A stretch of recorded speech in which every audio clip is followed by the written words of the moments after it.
building. We'll talk about like this. Still need to get together.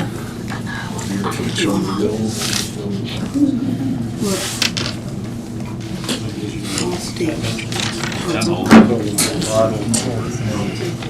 think we're gonna need like 2 or 3 years. Just let me know. Get out of town October. Days are going to Canada. We've already done some finance.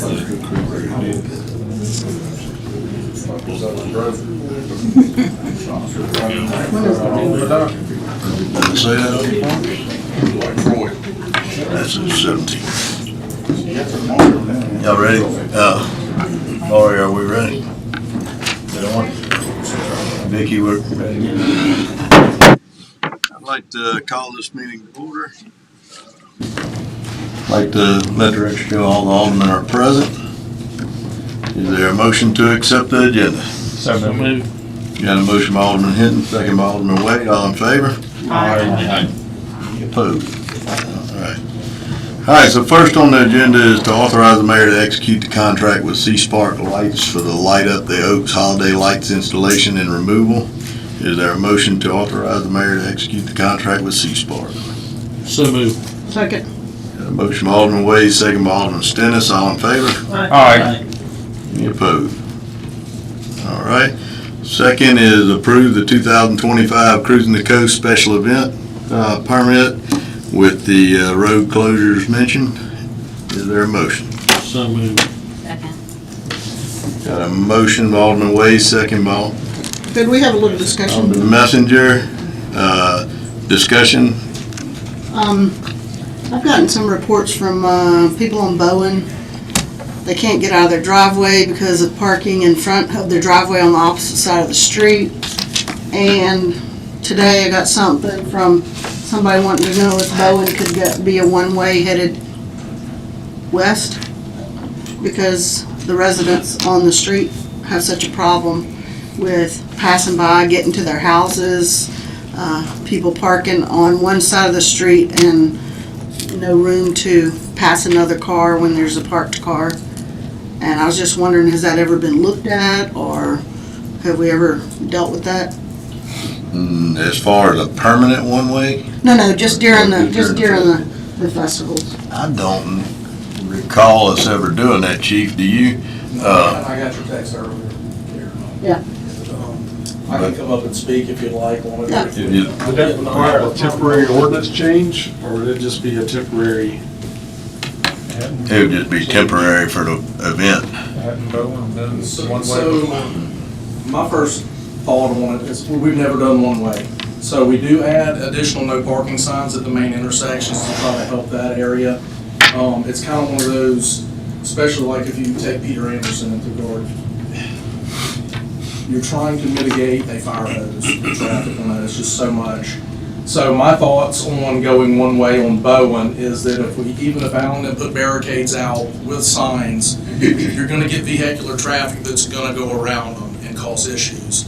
And once that gets to a gridlock where you've got head-on traffic with no outlet, one thing you may want to think about would be maybe no parking signs in that area. Then my thought on that is we're already limited with parking downtown anyway, so then again you're eliminating with some limited parking we have. So there's not a perfect solution. I would try, if the decision was left to me, I would say this year we could try no parking. If we have time to get extra signs made, that could be crunch time for that also. With Peter Anderson wouldn't be an issue. Let's just say we're cruising. I think maybe have to give some thought to that, but I think one way you may end up with more issues because then you're cutting traffic flow just west, so you're actually taking a eastbound flow out of that. So maybe something to think about. We've never done that. We've never had that issue. I think what I meant is send it east. Yeah, send the westbound. Yeah, send it westbound and come back around. They could go around Porter. I'm just. No, and I understand. Like I said, we've never done it. We've never had an issue with emergency vehicles getting through there. I mean, if we take that into account, we're going to have trouble with cruising and or Peter Anderson. You're not going to get anything downtown. Like I said, I would maybe recommend doing temporary no parking signs, and we could try that as a test run and What see how about- it goes, see what kind of feedback you get. What about just no parking signs across from their driveways that they're having trouble getting out of, just so don't Sure, park here sure, in this we- spot? Yeah, we can try that. Like I said, we already put them around the main intersections to try to give a little bit of leeway for vehicles turning. I mean, we could look at doing that. Like I said, cruising, I can't promise it would happen then because we're in crunch time to try to, we've already had signs made, no parking signs. For Peter Anderson, that's something we could definitely talk about and look into, and I don't have an issue with that. I would just, the one way may be, you may create more problems than alleviate. Stephen, I have a couple of questions. Yes, ma'am. Okay. I know that during these big festivals, you all are stretched thin, and you get assistance, is this right, from the county? Sometimes sheriff, no. never, it's just So OSPD. the only time we get So- mutual aid is for Right. So where I'm going with this is, what could you all do besides signage as far as law enforcement, traffic? Maybe with Laurie's help, we could get press release out ahead of time that we're gonna tow. We push that message strong ahead of time because like you, I think traffic-wise, we're gonna be probably creating a lot of consequential, byproducts of what that would look like if we made Bowen one way. So, our philosophy when we get in the, because I use Peter Anderson because that's about as busy as we get down here. We can do enforcement. It's hard to get wreckers into tow vehicles, so that's kind of out of the question because it's just, you can't get vehicles through here in the height of Peter Anderson. So, I like to use the term pick our battles. We have to address things that really have to be addressed. If we have to cite, so be it, but I mean, you're talking about, oh God, I hate to know the amount of vehicular traffic we have through here. So, I mean, it's always managed. We don't have any major issues with it. So I think it's one of those things that our guys we have to pick and choose how we're gonna deal with stuff because even getting wreckers into some areas, you physically can't. It's impossible. Sure, No, but then we're talking about a public safety issue, if fire trucks can't get through. So Well, we that's what I'm can't- saying, we have yeah. time now, would it be reaching out to tow companies ahead of time, letting the public know ahead of time what the plan is, that we're gonna be enforcing these things? Well, like I on said, Bowen. we do, but in the grand scheme of things, if you have, thousands of cars down here, I mean, legitimately, how much enforcement can you physically do? Do you see what I'm saying? I do. You'd have to have 200 police officers down here. Again, I'm so- just talking about Yeah, getting the like I word said, out we- ahead of we've time mitigated this, I and mean, making the attempt. Yeah, like I said, we've always, it's mitigating a super busy area to where we can get, either ambulances and or fire apparatus in. And especially in the event footprint, they're obviously brought out to a side street to be transported or whatever. So it's something just we have to mitigate, and the plan that everything we've done has evolved to where this just wasn't decided last week. This has been, I'm in here 18 years, and we've always evolved the plan to make it flow the best as humanly possible. As we Sure, can. but I'm just saying, we Sure. have constituents reaching out to an alderman, they're having problems getting in and out of their own driveway. We know this ahead of time. Maybe the tow truck drivers can see this could be a lucrative opportunity if we let them know that towing's gonna occur. I don't know, I just And in am some looking instances, for we don't tow. solutions. I'm not saying we don't tow, but I'm saying, Chief. once again, it's. If you don't mind, Alderman Pfeiffer, I understand towing is an option, but that is one of the last options that we like to use. The last thing we want to do is advertise to get visitors here to Ocean Springs and then tow them. I think definitely advertise, say that there is a parking issue. We only tow if we absolutely have to. Exactly. Yeah, but- And if they're blocking a emergency entrance for our personnel to get for help, but Which to me, that's the last thing I would want to see. I do I'm not gonna weigh in want. on this, Chief. Something that I think that would help with Bowen would be putting up signs that say residential traffic through only during the festival on both ends, that basically let people know that will not park on Bowen during the festival or cruising the coast. So that wouldn't close the road down, but that would just let people know that this is residential traffic through there. And if you do have commercial, go through there, but that should be help to people so they don't just go park on the side of the street. Sure, but I'm, in real world. Cutting off an artery. I'm not talking about cutting an artery off. What I'm talking about People is are gonna- just saying. Aldermen, and they're gonna park. Right. But, it's just. It sounds great, but when it comes down to it, it's so limited on parking. Right. There's so many people, it's, Well, the people that come up, they just come up and pull up and stop and get out, and they don't even think about where they're parking, even though they're blocking So driveways. like I said, that's why we literally tow what we have to tow for a public safety standpoint or something like that, because if we open that can of worms, like I said, for one, it's just impossible to do, so we pick and choose our battles, and what I meant by that is we tow what really needs to be towed. Yeah, I like the Fire idea. hydrant, if they're blocking an egress, so a fire truck and ambulance can't get out, so, I mean, it's. Yeah, we just need to just kind of pick our own battles. We can't just start towing cars. it's I mean, like just said, kind of a it's- last resort. These people are coming into town, so the last thing we want to do is tow cars. So just in a safety manner, I would say we just have to, as you said, just pick our own battles here.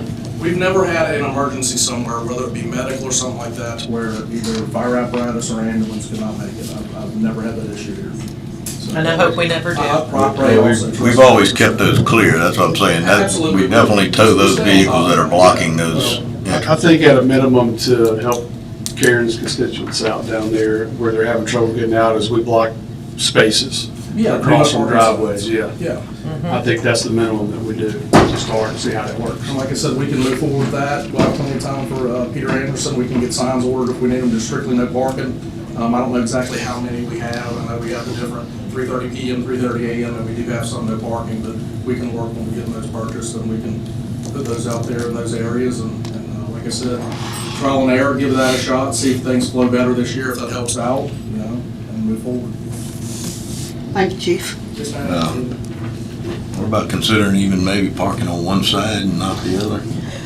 There is no parking on one side. Okay. It's parking on the north side. Yeah. And just opposite of the driveway. Yeah, run it opposite of off. the driveways. All right, there will be no perfect solution. Is there a motion? Well, we've got a motion and a second, we need to call for the vote. All in favor? Aye. Any opposed? All right. Is there a motion to authorize employment of Alexis Strickland as building permit clerk? I'll make a motion to approve the hire of Alexis Strickland for the building permit clerk position. Second. Got a motion by Alderman Blackman, second by Alderman Hinton, all in favor? Aye. Any opposed? All right. Now for the downtown tree survey findings. Darrell, you want to address this, just to kind of give us a rundown of how we got to this point with Fulgram's, and then we had Cambion and others? The city hired Fulgram's to go in and do a survey of the city trees. And during the start of the survey, they spotted this live oak. And threw a flag up into the hole in the way it looked. Anyway, they put it as a high risk. And we've got Tony, which is here, to go down, he's an arborist, to see what could be done with the tree, if there was a possibility of possibly trimming it. Just whatever we could do to take the risk out and prevent someone from getting hurt or property loss or anything that would be a liability to the city. Anyway, I have Tony here if anybody has any questions. Y'all have the report on the recommendation of it being a high risk and removing it being the solution.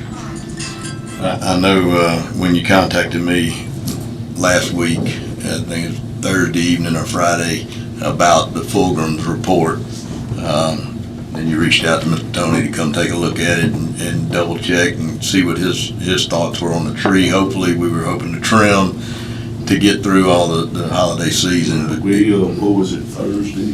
We brought your truck down there. Yeah, but he went down there Thursday, we blocked the road, he took his bucket truck and went all over the tree. He spent a good probably 45 minutes with Bowman. I left him after about 40 minutes. Anyway, he stayed down there and went through the tree pretty thorough. And then we got his report after that, which is what y'all have for him. you mind giving Yeah, us I'd like to hear from Tony. Sure. And also, I contacted Mr. David Minkler later today. just for a third opinion, David was instrumental in trying to help us save the oak down at the park. And, it's not looking good, but I want to hear from both you guys and hear what y'all have to say about, I've read your reports, I've looked at your pictures.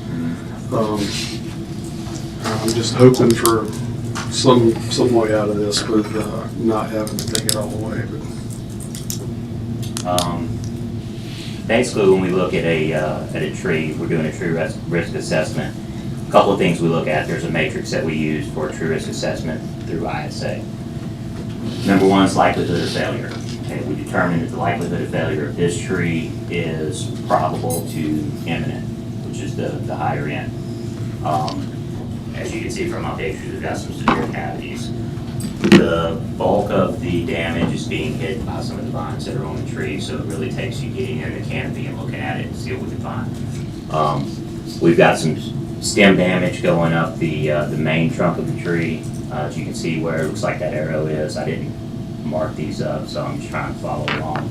There's a cavity right at the base of where the crown attaches to the trunk that I'm guessing is probably 2.5 to 3 feet deep.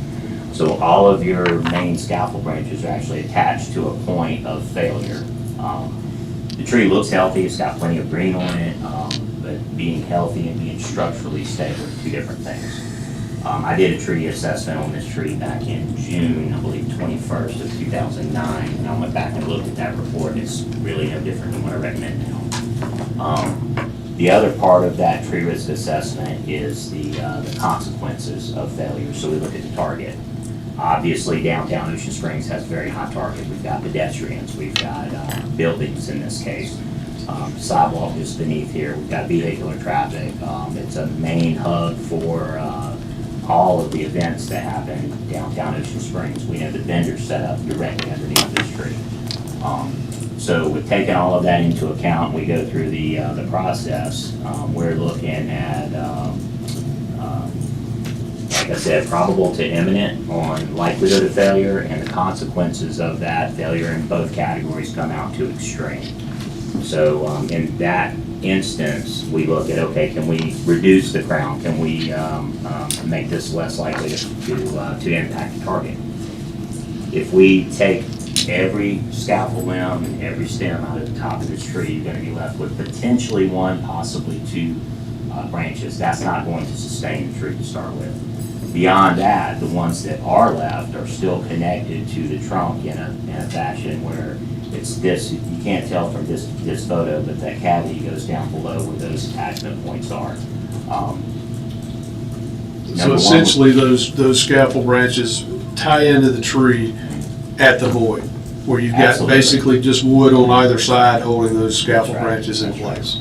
And a cavity in a tree doesn't necessarily pose a problem. Trees compartmentalize those limbs and they close them off, and they basically box this out. So that cavity can be completely void of any wood material at all, and still be structurally sound. I don't think we have an instance like that here.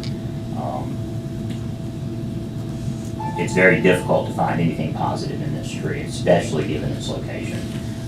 Like I told Daryl, if this tree were in a different location, we could close off this area and reduce that target.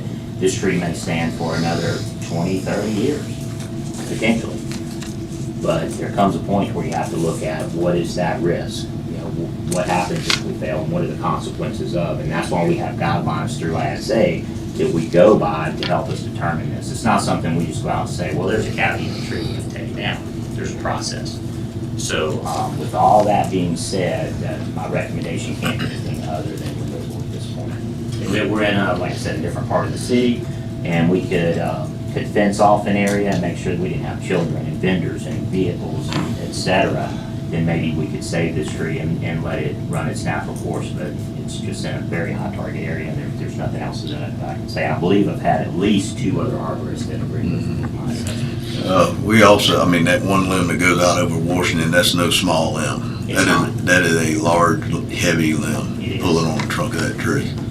I don't remember off the top of my head, but it's somewhere around the 72 pounds per cubic foot on live oak, green log weight. So as you can imagine, that's a lot of weight. So let me ask this. I know way back decades ago, people used to do the stupidest thing in the world and put concrete in trees, which we all know is not good. With today's technology, is there nothing that you can fill a cavity with that the tree would heal itself around? I mean, Yes, sir. no kind of composite, wood composites, or anything that would, No, and anytime you put a foreign material in a tree, just from a layman's standpoint, so we all know that man-made materials will swell and shrink, you know, weather, temperature, et cetera. So it's going to continually move. It's going to cause that cavity to move. So it's never going to quote-unquote heal. so that would make it worse, is what you're saying. Expansion and contraction would actually cause it to probably break. Potentially. You know, you use the word heal. We don't use that in our realm, in our world. Trees don't heal. They're not like people. They compartmentalize, they close off, they seal these wounds over. When we put a foreign material in a void like that, it inhibits the tree's ability to close those wounds off and to seal them off. Once it's sealed off, it's hormones and different things that it'll keep that decay compartmentalized. In this case, it hasn't been able to do that. There are other reasons why. This limb, I don't know when we lost this major scaffold range. It's been many years back. The pruning cuts on this tree and multiple other around the city have need work. There's been some really severe improper pruning over the years. Even on some of our smaller live oaks that we've planted back during Connie's administration. If you go down and you look, these have been pruned improperly, and that's going to create these sorts of issues as these trees grow and get bigger. We're creating residual problems for our street trees that eventually the only mitigation effort is going to be to remove these trees. Well, that was the intent of this survey, was to find out the deficiencies and what was being done wrong, what was being done right, and get on a path to stay on the right path. Sure. To get these back in shape. This is very unfortunate that this was revealed in that effort. I've been in touch with David with Fulgems, and I believe within the report, I think there are approximately, from his level 1 assessment, I think there are about 19 other large live oaks that we really need to look at. From that, I mean your level 1 assessment is your ground level assessment. You're walking by, you're riding by, take a look at the tree, the overall health, what type of lean does it have? Do we see any obvious cavities, any obvious damage to the tree? What does the foliage look like? Is it vigorous? Is it healthy? Level 2 obviously is an aerial inspection sometimes climbing, sometimes bucket truck. Sometimes we may use some other types of equipment to look at that.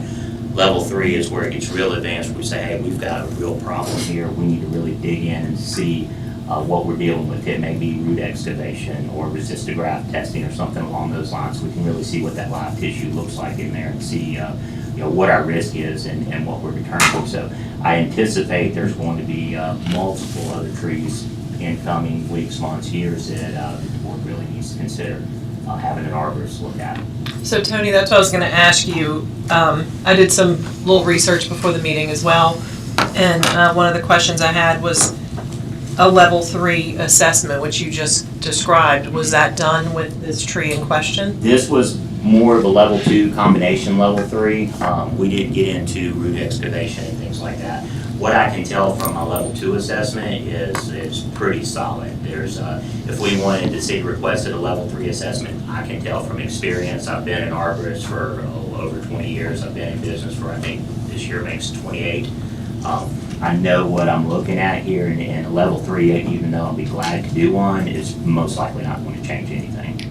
The part of that is determining, like I said, what the target is and what the risk to that target is. So then it becomes how much risk is the client, in this case the city, willing to accept. And like I said, in that matrix, always we do it, it falls into the extreme category. So would it doing the level 3 though, would it help determining if there are parts of the tree that could be saved versus the whole tree? To answer that, in a generality, yes. In this situation, no. This tree is slated for removal either by the city or by Mother Nature. Lori, go back down to that top. Tony, that picture right there, Yes, sir.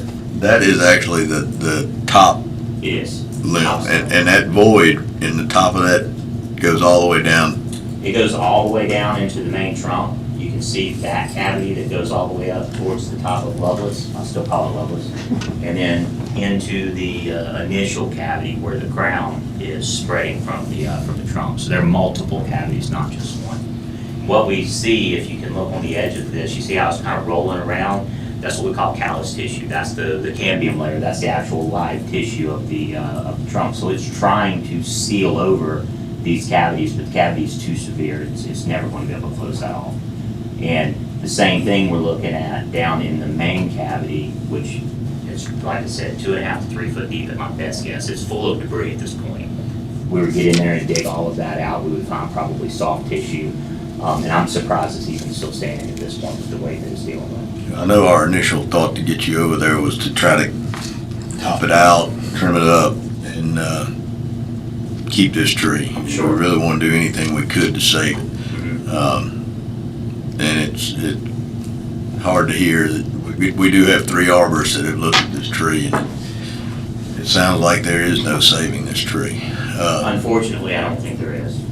And I believe other people are the other arborists are in agreement with me. And there's just no cutting those limbs back and hoping it would. Let's put it this way, I'm not willing to do it. Okay. And if I'm not willing to do it, then the city should consider going a different route. Thank you, Tony. Appreciate it. Yes, sir. Y'all have any questions? I want to read something. There was an article about this tree that was published in 1932. I saw that. I just wanted to share with everyone. There was a protest for a tree removal. The Rotary Club petitioned the Ocean Springs City Council to rescind its permission to remove a tree near the south entrance of Bailey's Drug Store. It is well known that one of the outstanding beauties and substantial assets of the coast is the trees, and it's believed that everything should be done to preserve the natural beauty of Ocean Springs, according to the resolution. The removal of the tree was declared unnecessary expense, and it was suggested that it be placed in good condition rather than removed. And I guess, reading it out loud to just reference, we've always been a good steward of our trees. That was Yeah. neat to see that article. Nearly 100 years ago, they Yeah. were dealing with the same tree. Same tree. And now we have a lot more activity under that tree, and it's just, it is a danger. So if y'all don't have any other questions for Tony, I'd like to hear Yeah, that from I was gonna David, call if you don't mind. David up. Sure. Thank you, Tony. Yeah. Tony, thank you. Thank you, Tim. I think David spent an hour and a half up in that tree today, too. Well, first off, I want to thank David, because, I called him at 2:00 and said, hey, man, will you please, as a favor to me, please come take a look at this?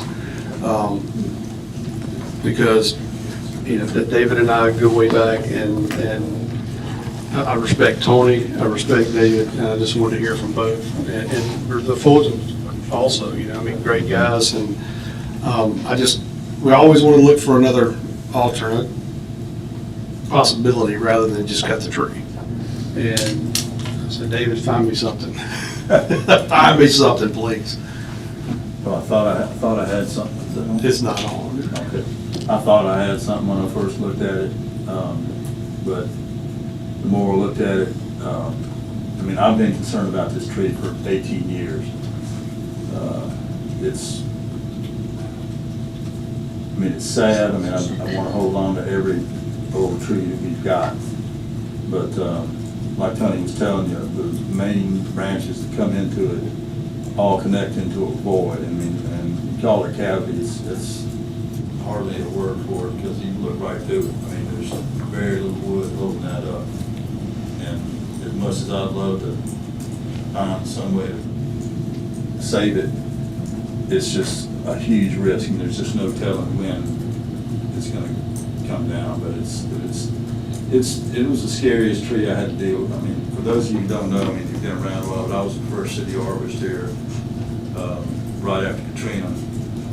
And that tree was the only one on Washington Avenue that I really worried about. And it's only gotten worse. I mean, I kept thinking, you know, come on, tree, grow, you know, come back together. And it's gone downhill, and there's one branch that may not be connected to the cavity, but I'm not sure. We'd have to go in and clean that thing out to see whether there's any live wood, but there's so little wood holding it up right now that it's a hazard, it's a danger, sadly. Which one branch would that be? In what direction does it It lean? goes over Washington Avenue, this lowest branch on the sort of northeast edge of it. Everything above there, if you look at it, it's hanging on to the outside of the void. I mean, because the wood is so thin up there that it's amazing that tree has held up.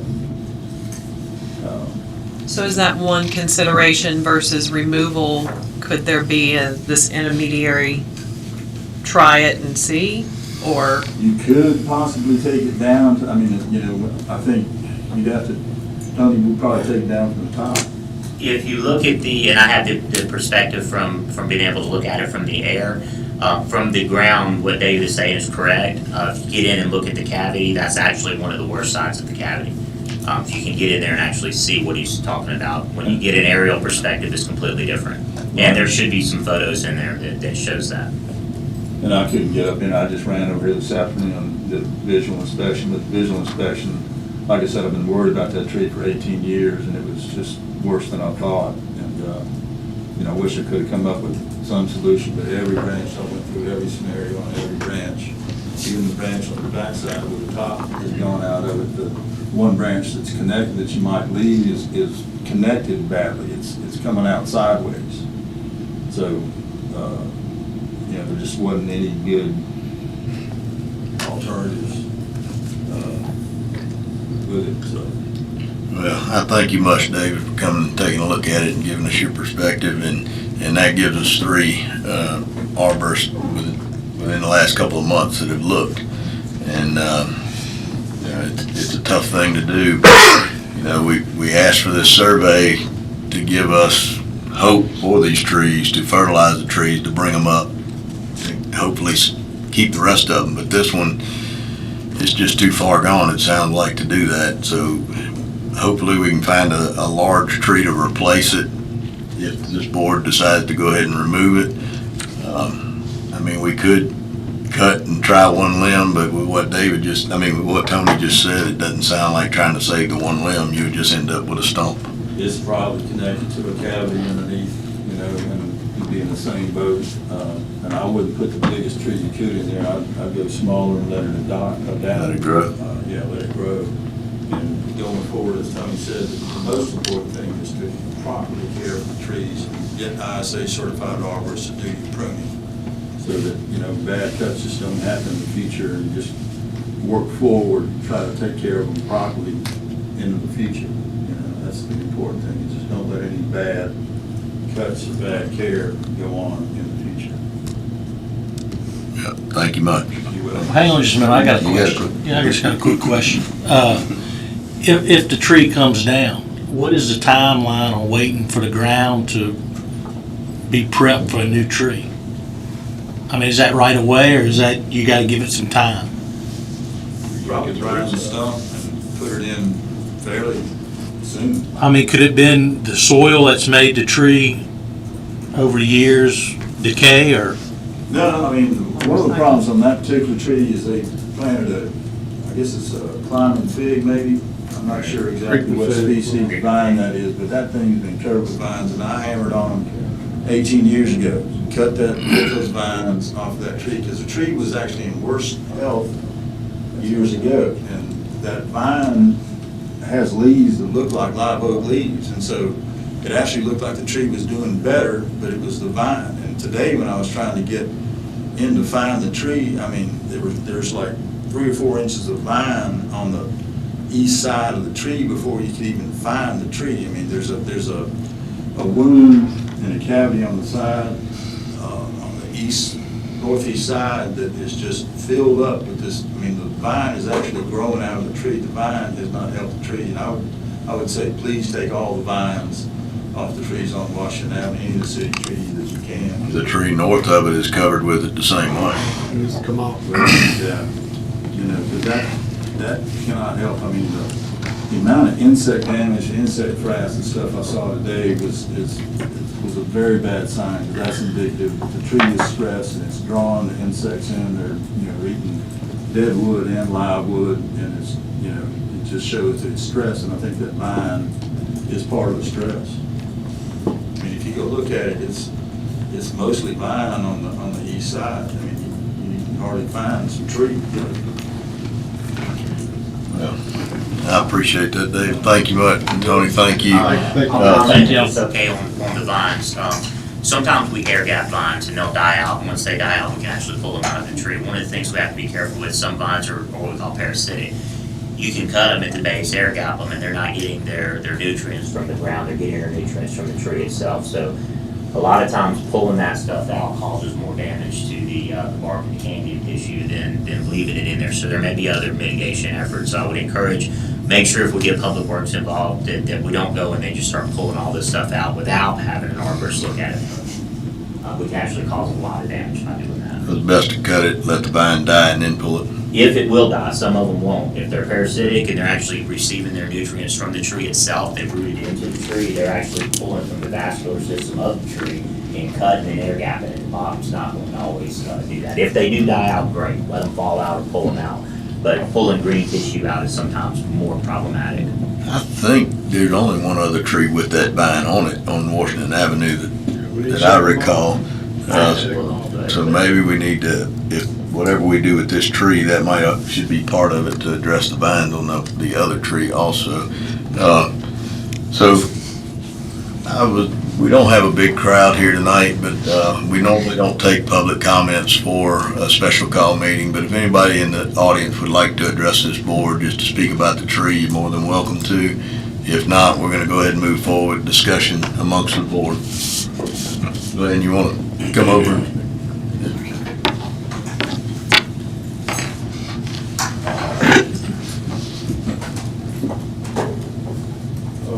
All right, Glenn Miller, 417 Dewey.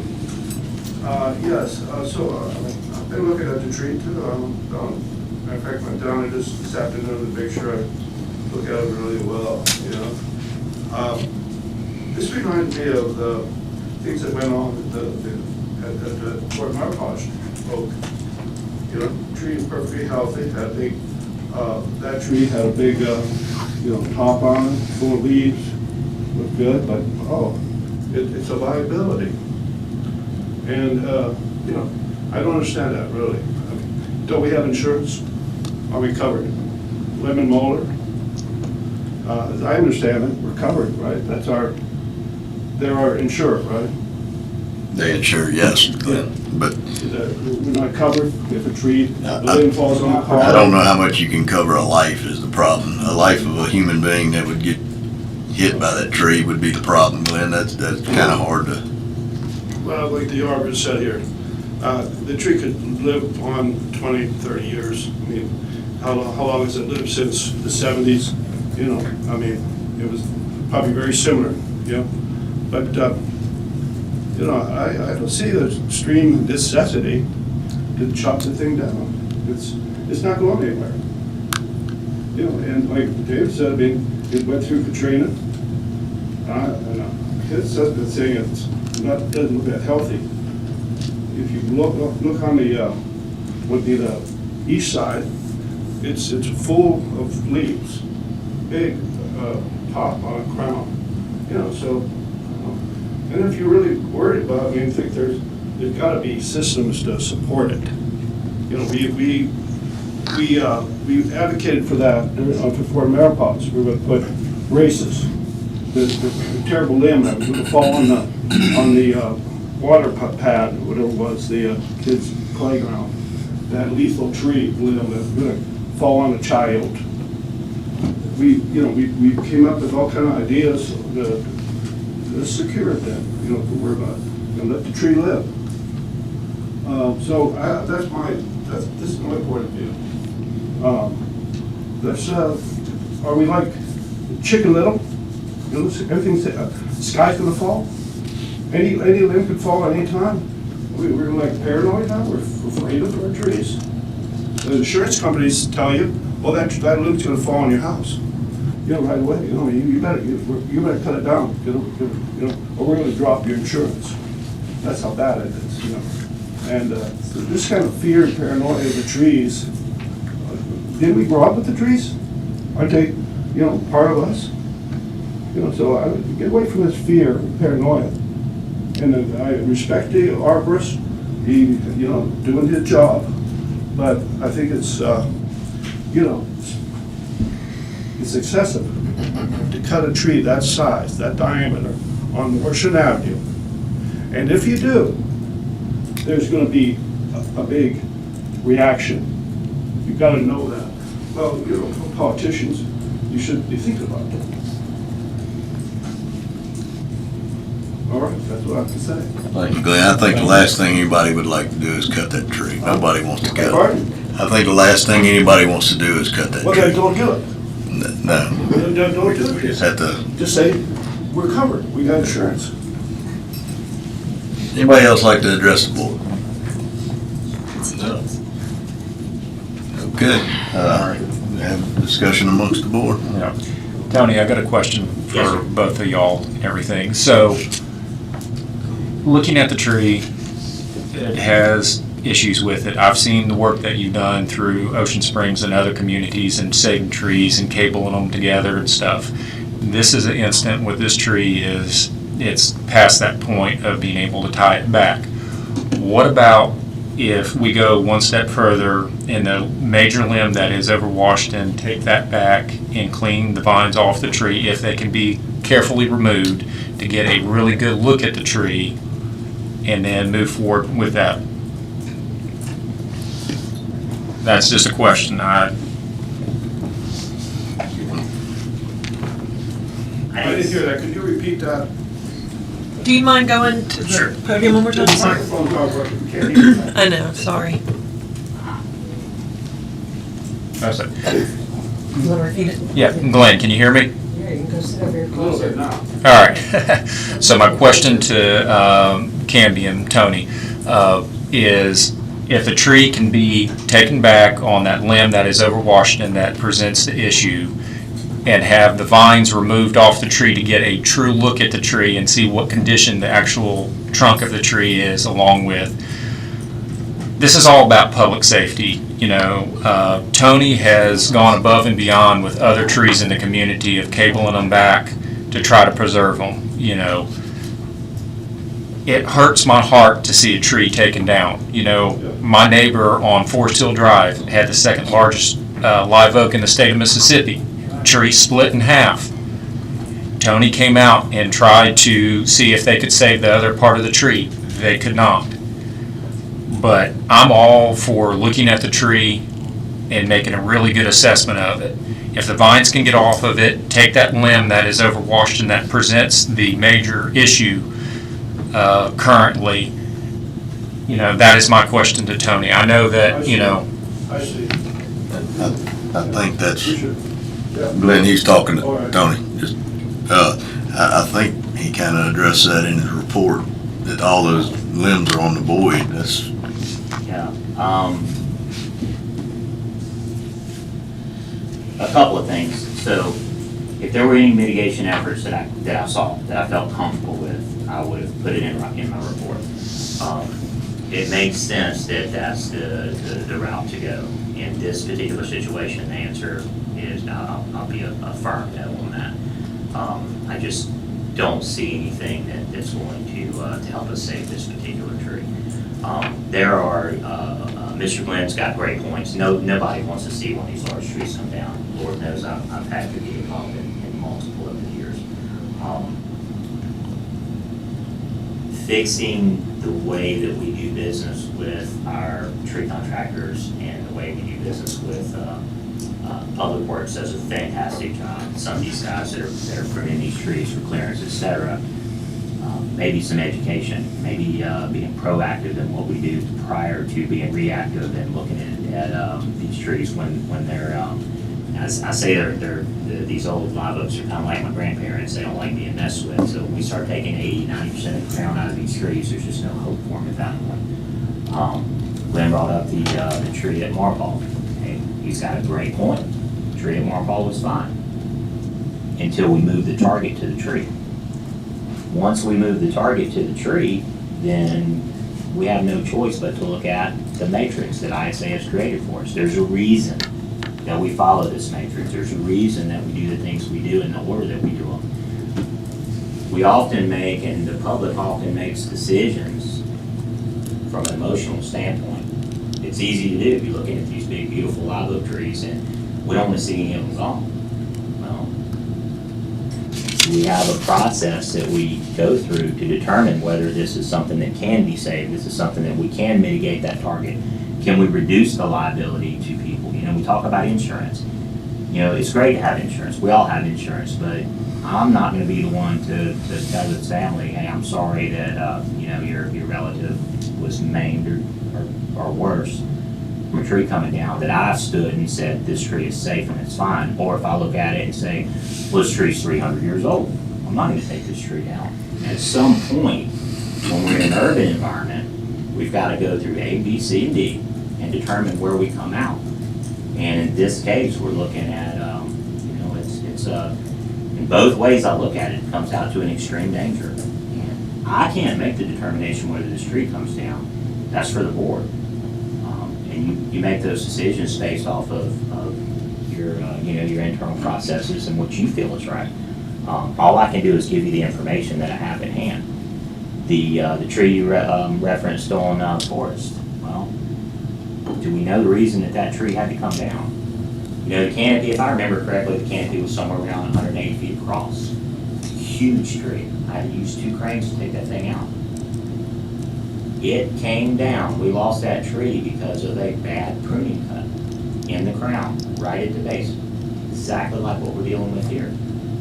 It was a flush cut, and it was probably a 14-inch diameter stem from what I remember. The tree could not compartmentalize and close that wound off, so however many years later, 30, 40 years later, we lose the entire tree because of that. That's what we've been trying to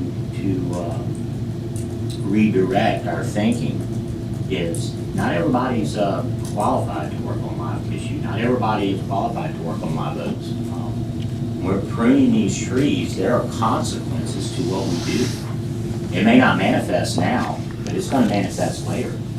If we reduce that tree's ability to close these wounds and compartmentalize that decay is going to happen no matter what. Trees don't heal. So that decay is there. If it has the ability to wall that off, compartmentalize it, and keep it from spreading to the rest of the tree, has a much better chance of being structurally sound over the years. You know, Glenn said the tree looks healthy. Okay, fair. Do we know how that works? The tree gets water, nutrients, and oxygen from the ground. Travels up the cambium layer just beneath the bark, just beneath the tissue, and that's what sustains life. People say, well, let's feed our trees. You can't feed your trees. Trees produce their food through leaves, through photosynthesis, and that's what feeds the tree. That's where it gets its nutrients. So when we cause these, let me back up. What my point was, is just because a tree may look healthy, that doesn't mean that it's structurally sound and it's stable. We determine that it's not structurally sound and it's not stable, then we look at what's the target and what's the consequences if this tree fails. And that's the process I've gone through. It's a process David Fulton's gone through. I believe David Minkler did a similar process with his level 1 assessment. We can all have emotions towards our trees. I grew up here, grew up on Martin Avenue, been here my whole life. I have an attachment to all of these trees. Like I said, I looked at this tree and did an assessment in 2009. The tree's still standing to this point.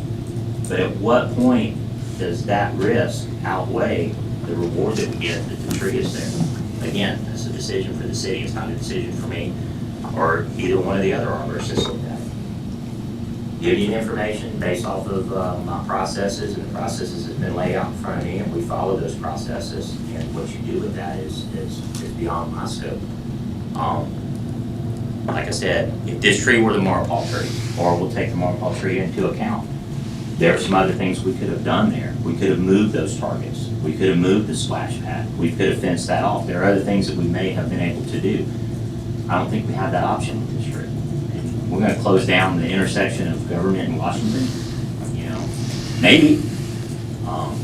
I don't, as much as I hate to give you the news that I'm giving, I just don't see any other alternative. I'm not comfortable just taking a few lumps off and see what happens. I can't expose myself and my company to that liability. When I lay my head down at night, I've got to know that I've made the right decision with the best of my ability, with the knowledge and the information that I've had. So to answer your question, Matthew, no, I'm sorry. You may get another opinion, but I believe it's going to always come back to the same way in this particular instance. Thank you, Tony. Sure. Thank you. Yeah, Glenn, I'd like to just let you know, we don't want to cut this tree down. I went and looked at it today. Well, it's the last thing we want to do. But the alternative is, unfortunately, we're probably going to have to remove that tree, because in the event one of these festivals we have and something happens, we're not talking about 1 or 2 people. We could be taking out 9, 10, 12 people. It could be a child, it could be a family. So it's very, very concerning, and it's the last thing that I want to do. But how about the rewards outweigh the risk? Just use that thinking. The huge rewards from that tree, they hang the Christmas, I mean, it's part of the landscape there. It's part of what we look at when we come up. I understand your concern. So I say, let's think of that. Now, if we could release our arborists from liability, like we should have, before Meritage, the big concern there was the liability. So get our city lawyer to release him from any responsibility. We're taking the risk. I don't want to take that risk. Well, what would the risk be? Taking out a family, killing people. Has a tree ever fell in Ocean Springs and killed anybody? Killed a little boy in Goche. Huh? In Goche it has. Did it? Yeah, Oh, a toddler in a daycare. the timing. We're not here to battle back and forth on this, but I tell you, Anything could happen. Mr. The sky's falling. Mr. Glenn, let's just think about all the rewards we've received from this tree over the years it's been there, and just be thankful for the years we got out of this tree. And we're gonna have to plant something new that can give us another 300 years. I mean, I think the risks are outweighing the rewards moving forward at this point. I hate it. I grew up running up and down Washington Avenue with that tree there, and I don't like it at all. But I also have a lot of loved ones that I would never want something like that to happen, something tragically. And I'm not fear mongering or not afraid of things, but I think it's the best way to go right now. I'm concerned. I looked at the limbs over the street. They're not even that big. But if you They're look, huge. They're small limbs. okay. Thank you. Mr. Mayor. They're not that, I mean, I don't think maybe like, All right, Glenn, thank you. they might crush a golf cart. About it. Thank Yeah. you. You got anything? Mayor, real quick, Yeah, go ahead. what's the, there's a, David, maybe you can help me out, the tort Yes. situation, Yeah, same thing we had with the other one. You have that? Yeah, so Mississippi follows what's called the Mississippi Torts Claims Act, where it prescribes where a governmental body like a city has what's called qualified immunity or immunity from liability. And there's a specific statute. It's Mississippi Code 1146-9, which are exemptions of governmental entities from liability on claims based on special circumstances. When the statute was written, whenever that was, probably 1972, it's negatively worded. So I'm going to read the pertinent sections to you, but it uses double negatives. and then after I read it, I'll give you my impression of what it means based on some recent case law.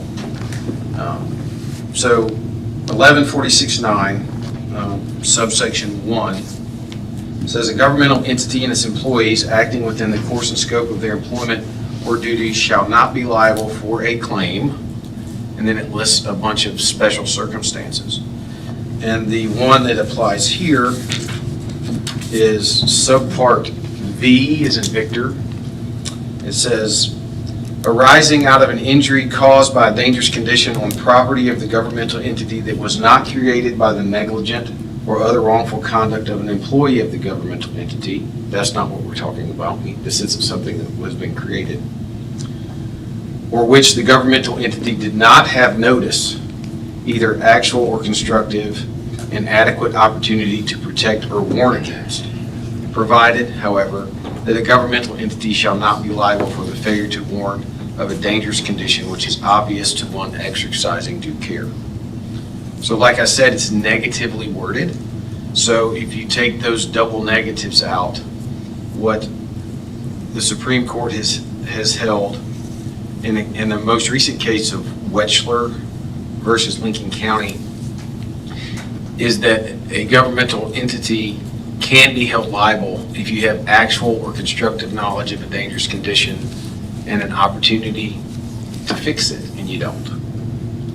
So you don't enjoy immunity for such injury that's caused in that circumstance. That's a cold legal definition. And in law, and under law, what you end up dealing with in liability situations is money, okay? And money's money. But to whoever made the point, I would personally say that if someone's life is taken or someone's catastrophically injured, yeah, they can get some money, but that's of limited use. So I think it is concerning based on the reports and the high risk level regarding this, the information you've received. I think that would probably, that's actual notice in my mind of a dangerous condition. How long it'll stay, nobody knows, but you do have an opportunity. But that's just my interpretation of the Tort Claims Act. Thank you. Anybody else? Kevin, you have anything? No, I'm good. Julie? Shannon? You have any? Well, do we have any action to be taken? Anybody wants to make a motion? I'll make a motion. I move that the City of Ocean Springs authorize the removal of the tree located at 712 Washington Avenue in front of former Loveless Drug Store on the west side of the property. The tree shall be cut down and the remnants preserved, with the trunk and larger sections cut and maintained in as large a pieces as possibly. These remnants are to be retained for potential future use as part of an art project, memorial, or other purpose as determined by the Board of Aldermen. Steve, you mind addressing the vines on the tree north of this one at the same time to include that in? Yeah, to be included that we can't cut those as he's mentioned. Well, whatever we need to do to Check them. remedy that problem. Yeah, that we look at the additional trees that have the vines growing on them and follow the arborist recommendations. We got a motion by Alderman Tillis. Do we have a second?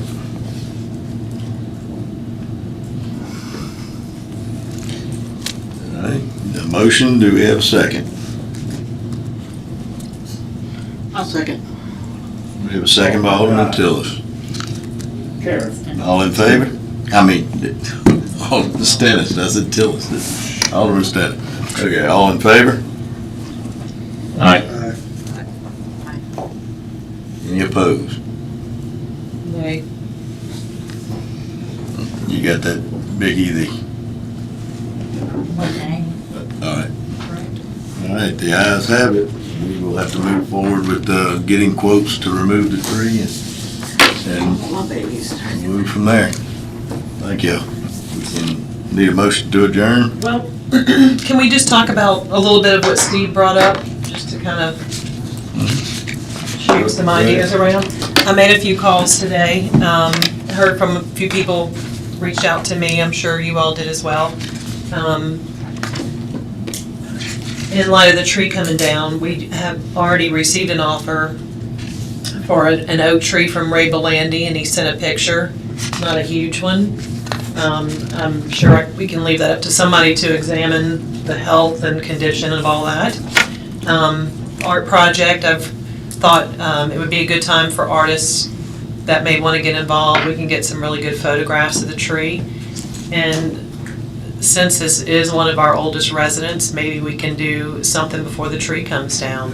If there's a date that we know it's going to come down, it'll give us some time to do something. Shane Seacool, I know, has expressed interest in doing some woodworking, different ideas that we can look at. The material from the tree being taken down needs to be stored on city property until we find an artist capable of designing something for the city. Another thing, we do have the tree planting going on. I talked to Julia and Melanie, and Probably would not have to replant a tree. We could probably get one of those trees planted there, and, you know, it wouldn't probably be bad to dedicate that tree to Evelyn Counter. Yeah. So, I say stop doing assessments of these old oak trees. I hope we never have to do another one, but I'm afraid we'll always have that coming up. I know everybody on this board, same as I, we don't want to do that. And when you have to, it's not a good thing. But You're gonna find problems, you're gonna find age, well, predictable. And they have to be cut down. yeah, they do, and they don't live forever. So, They've lived 400 or 500 years. well, Thank you. thank you. I'll make a motion to adjourn the meeting. All right, we got a motion to adjourn, second by Alderman Dennis. All in favor? Aye. Any opposed? Anybody wants that? That's something nobody wants to do. Thank you, Dave. Couldn't. Maybe then. So I don't have to listen to it 60 times. All right. Oh, actually.